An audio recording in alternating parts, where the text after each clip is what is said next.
শ্ৰদ্ধাৰ দাদা আৰু মাসকললৈ মোৰ আন্তৰিক ৰানন্দিত জয়গুৰু জনাইছোঁ। জয়গুৰু। আজি মই আপোনালোকলৈ আগবঢ়াবলৈ ওলাইছোঁ মোবাইলৰ জৰিয়তে কেনেধৰণে অনলাইন ষ্টভবৃত্তি প্ৰেৰণ কৰিব পৰা যায় আৰু তাৰ সম্পূৰ্ণ পদ্ধতি কি সেইটো আপোনালোকৰ ওচৰত জনাব বিচাৰিছোঁ। তাৰ কাৰণে প্ৰথমতে আমি যিকোনো এটা মোবাইলৰ ব্ৰাউচাৰলৈ গৈ যেনে ধৰক গুগল ক্ৰমলৈ গৈ তাত লিখিব লাগিব satsang.org.in। এইটো এণ্ট্ৰি কৰি পেলাই চাৰ্চ কৰিলে তাত আহিব সৎসং বুলি এটা প্ৰথমে আহিব পেজটোত। সেই সৎসং ৱেবটোত আপোনালোকে যাব লাগিব। তাতে ক্লিক কৰিব। ক্লিক কৰিলে এনেধৰণৰ এটা পেজ খোল খাব। তাত ঠাকুৰ বৰ্মা বৰদাৰ ফটো ওলাব আৰু এই ঠাকুৰৰ ফটোখন অহা মানে গম পাব যে আপোনালোকে সঠিক জেগাতে উপস্থিত হৈছে। সেই পেজটোত আপোনালোকে লগ ইন কৰিব লাগিব। প্ৰথমতে আমি লগ ইন কৰিবলৈ হ'লে আমাৰ ID আৰু পাছৱৰ্ডৰ প্ৰয়োজন হয়, কিন্তু আমাৰ যিহেতু নতুনকৈ খুলিব লাগিব এটা একাউণ্ট, গতিকে ওপৰৰ সোঁহাতে তিনিডাল আঁচ দেখা পাইছে, তাতে ক্লিক কৰিব। তাত ক্লিক কৰি পেলাই এনেকুৱা এটা পেজ খোল খাব। তাতে ওলাব অবলেশ্যন 1 2 3 নম্বৰত আছে অবলেশ্যন বুলি। সেই অবলেশ্যনত আপোনালোকে ক্লিক কৰিব লাগিব। অবলেশ্যনত ক্লিক কৰিলে এনেকুৱা ধৰণৰ ইণ্টাৰফেচ এটা খোল খাব। তাতে লিখা আছে Satsang member log in, enter member code, password. এতিয়া যদি পুৰণা পাছৱৰ্ড আছে, ID পাছৱৰ্ড আছে, তেনেহ'লে আমি এইখন ফৰ্ম ফিল আপ কৰিলে ডাইৰেক্ট আমি স্থবিৰতি প্ৰেৰণৰ পেজটোলৈ যাব পাৰিম। কিন্তু আমি যদি নতুনকৈ খুলিব বিচাৰোঁ তেনেহ'লে আমি কি কৰিব লাগিব, ক্ৰিয়েট একাউণ্ট বুলি আছে অলপ তললৈ চাব। এইখিনি জেগাতে এই দুটা কৰিব নালাগে, ওপৰ দুটা কৰিব নালাগে, তলত আছে ক্ৰিয়েট একাউণ্ট। এই ক্ৰিয়েট একাউণ্টত ক্লিক কৰিব। তাতে ক্লিক কৰিলে এনেধৰণৰ পেজ খোল খাব। তাতে মেম্বাৰ কোড এজ মেনশ্যনড ইন অৰ্ঘ্যপ্ৰশস্তি বুলি লিখা আছে। তাত গৈ পেলাই আমি অৰ্ঘ্যপ্ৰশস্তি নাম্বাৰটো দিব লাগিব। অৰ্ঘ্যপ্ৰশস্তি নাম্বাৰ এণ্ট্ৰি কৰিব। তাতে অৰ্ঘ্যপ্ৰশস্তি এণ্ট্ৰি কৰি পেলাই ৰেজিষ্টাৰ একাউণ্ট এই বুলি পেলাই আহিছে। এই ৰেজিষ্টাৰ একাউণ্টত ক্লিক কৰিব। তেতিয়া যদি মোবাইল নাম্বাৰটো ইতিমধ্যে ৰেজিষ্টাৰ্ড হৈ আছে, তেনেহ'লে ৰেজিষ্টাৰ্ড মোবাইল নাম্বাৰলৈ অট'মেটিক এটা OTP যাব। সেই OTPটো আমি এণ্টাৰ কৰিব লাগিব। আৰু যদি ৰেজিষ্টাৰ মোবাইল নাম্বাৰ নাই, তেনেহ'লে মোবাইল নাম্বাৰ এটা এণ্ট্ৰি কৰিবলৈ ইয়াতে এখন পেজ নতুনকৈ আহিব। তাত মোবাইল নাম্বাৰ এণ্ট্ৰি কৰিব লাগিব। আৰু সেই মোবাইল নাম্বাৰত এণ্ট্ৰি কৰোঁতে তাতে অৰ্ঘ্যপ্ৰশস্তিৰ চিৰিয়েল নাম্বাৰ আৰু অৰ্ঘ্যপ্ৰশস্তিৰ ডেট আৰু ফেমিলি কোড নম্বৰ ইতিমধ্যে আমি এণ্ট্ৰি কৰিছোঁৱেই। এইখিনি ডাটা আমি দিব লাগিব। এইখিনি ডাটা পাবলৈ হ'লে আপোনাৰ হাতত এখন পুৰণা আগতে পঠোৱা অৰ্ঘ্যপ্ৰশস্তি হাৰ্ড কপি এটা থাকিব লাগিব। তেতিয়াহ'লে আপোনালোকৰ এই ডাটাখিনি এণ্ট্ৰি কৰিবলৈ সুবিধা হ'ব। আৰু তাৰপিছত যদি ইতিমধ্যে মোবাইল নাম্বাৰ ৰেজিষ্টাৰ্ড হৈ আছে, তেনেহ'লে OTP যাব। OTPটো আপোনালোকে ইয়াতে এণ্ট্ৰি কৰিব। তাৰপিছতে পাছৱৰ্ড, যিকোনো এটা নিজৰ ইচ্ছা অনুসৰি পাছৱৰ্ড এটা এণ্ট্ৰি কৰিব। সেই পাছৱৰ্ডটো আকৌ এবাৰ ৰিপিট কৰি এণ্ট্ৰি কৰিব। তাৰপিছত ৰেজিষ্টাৰ একাউণ্ট বুলি যিটো তলত আছে তাতে ক্লিক কৰিব। তাৰপিছত আপোনাৰ একাউণ্টটো ইতিমধ্যে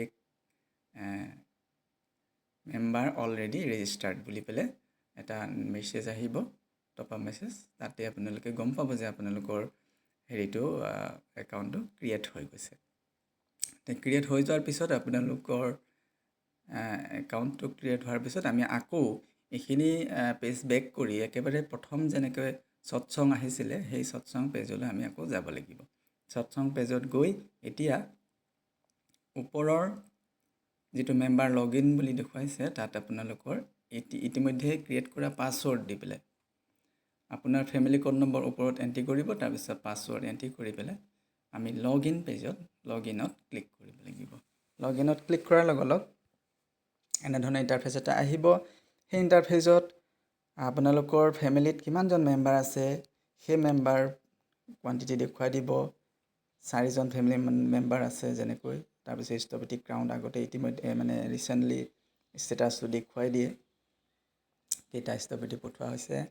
তাৰপিছত ফেমিলি মেম্বাৰত ক্লিক কৰিব লাগিব। ফেমিলি মেম্বাৰত ক্লিক কৰিলে এনেধৰণৰ পেজ আহিব। সেই পেজত ওপৰত চাব ডনেট বুলি আছে। সেই ডনেটত ক্লিক কৰিব। ডনেটত ক্লিক কৰাৰ লগে লগে এখন আমি হাৰ্ড কপি যেনেকৈ স্থপতি ফৰ্ম ফিল আপ কৰিছিলোঁ, সেই ফৰ্ম ফিল আপ কৰা স্থপতিখনৰ ফৰ্ম হুবহু ওপৰত ওলাই যাব। সেই ওপৰত থকা ফৰ্মখনৰ মতে স্থপতি কেনেকৈ কিমানকৈ পঠোৱা হয় সকলোখিনি এণ্ট্ৰি কৰিব লাগিব। এণ্ট্ৰি কৰি পেলাই তাত এণ্ট্ৰি কৰি যাওঁতে তলত টোটেল এমাউণ্টটো অট'মেটিক দেখুৱাই দিব, প্লাছ হৈ পেলাই ওলাই আহিব। তাৰপিছত ইয়াতে অপশ্যন দুটা আছে, এটা বিল্ডেক্স বুলি আৰু এটা এণ্ট্ৰি ডাটা বুলি।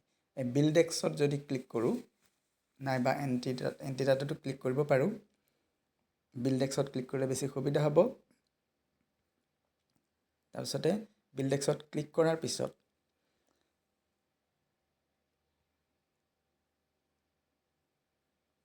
ইয়াতে তলৰ যিখন স্ক্ৰীন আছে, সেই স্ক্ৰীনখন ওপৰলৈ ঠেলিব লাগিব, স্ক্ৰল আপ কৰিব।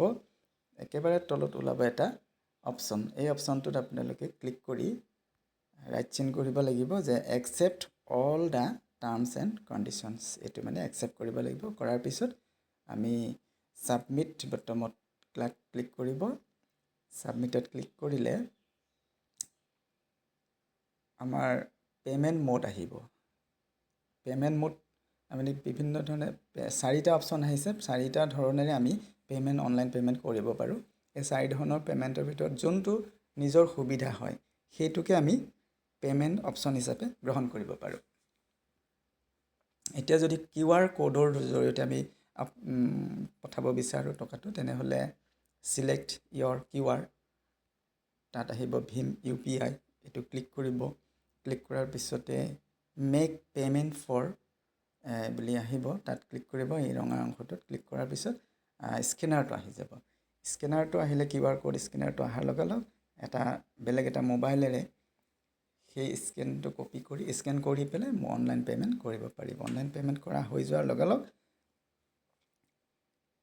আপোনাৰ আহি যাব। নাইবা আৰু এটা পদ্ধতি দেখুৱাইছে যে 4 নম্বৰ পদ্ধতি UPI জৰিয়তে। UPIৰ জৰিয়তে যদি আমি পে'মেণ্ট কৰিব বিচাৰোঁ, UPIত ক্লিক কৰিব লাগিব। UPIত ক্লিক কৰিলে পে' বাই এনি UPI এপ বুলি তলত দেখা পাইছে। তাৰপিছত আছে পে' বাই এনি UPI ID।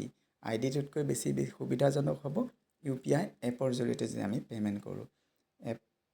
এপত ক্লিক কৰিব।